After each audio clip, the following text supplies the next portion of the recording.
ពលរដ្ឋខ្មែររស់នៅក្នុងសង្កាត់ចុងគ្នាក្រុងសៀមរាបខេត្តសៀមរាបកំពុងព្រួយបារម្ភអំពីបញ្ហាបាត់បង់មុខរបរនិងបញ្ហាអសន្តិសុខខណៈដែលជនអន្តោប្រវេសន៍វៀតណាមចូលមករស់នៅយ៉ាងអនាធិបតេយ្យគ្មានការទប់ស្កាត់ពីសំណាក់អាជ្ញាធរ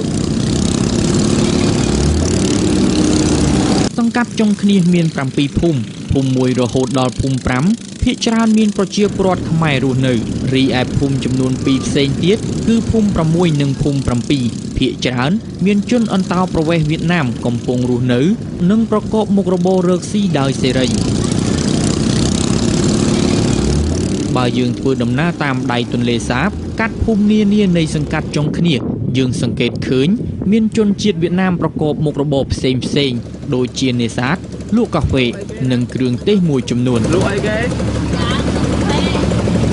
សង្កាត់ចុងគ្នាជាតំបន់ទេសចរបែបធម្មជាតិនិងជាដៃទន្លេសាបដែលសម្បូរទៅដោយព្រៃលិចទឹកព្រមទាំងមានប្រជាពលរដ្ឋរស់នៅក្នុងលក្ខណៈជាផ្ទះបណ្ដែតទឹកថែមទៀត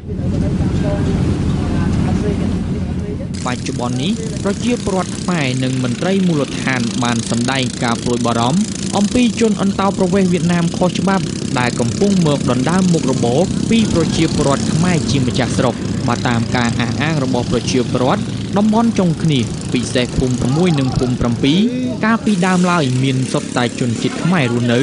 ប៉ុន្តែបច្ចុប្បន្ននេះត្រូវបានគេជម្លៀសចេញហើយដាក់មកវិញដោយជនអន្តោប្រវេសន៍វៀតណាមខុសច្បាប់